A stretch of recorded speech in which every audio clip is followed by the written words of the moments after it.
இது வந்து பிளேன் புட்டு அதோட கொஞ்சம் சர்க்கரை ஒரு சைடில் போட்டுனா கொஞ்சம் கடைசி நேரம் ஒரு கொஞ்சம் இனிப்பாக சாப்பிட்றதுக்காக.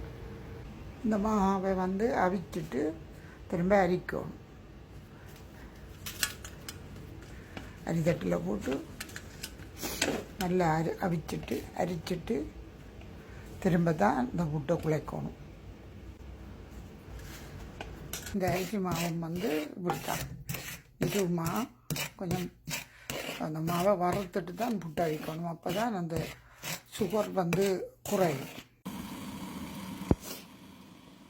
அப்படியே கொதிக்க எடுத்து வட்டாரன்னு மாவில் காணாது, கொஞ்சம் குறைஞ்சி போச்சு. திரும்பியும் அதுக்கு அப்படியே ஊற்றிட்டு அவ்வளோந்தான். திரும்ப குழைச்சிட்டு கொத்திட்டு குழாய் பொட்டிலையோ நீத்து பொட்டிலையோ வைக்கலாம். அவ்வளோந்தான். நல்லா சின்ன கொத்தோம்.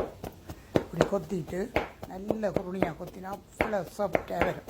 எனக்கு தேங்காய் பூ கொடுத்தவே இல்லை. ஏன்னா கறிகளோடு சாப்பிட்றது தானே. அப்போ அதால் வடிவேதை பாருங்கோ. கொதி தண்ணியை ஊற்றியாச்சு, குழைச்சாச்சு, கொத்தியாச்சு. திரும்ப விரும்பினா தேங்காய் பூ, விரும்பினா பூ போட தேவையில்லை. இதை பார்த்து வச்சிங்கன்னா நீங்கள் அப்பம்மாவுக்கு அம்மம்மாவுக்கு செய்து கொடுக்கலாம். தம்பி நீங்களும் தான் 2 பேரும் பழகிறதுக்கு இதை பார்த்துட்டு பழகலாம். நீங்கள் எடுத்து தட்டி பார்த்தீங்கன்னா இதை எப்படி புட்டு குழைக்கிற ஓகே. கொதிக்க தண்ணி ஊற்றியாச்சு, குழைச்சாச்சு.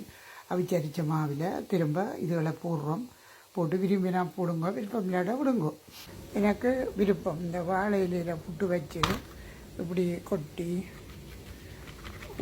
சூப்பராக இருக்கும்.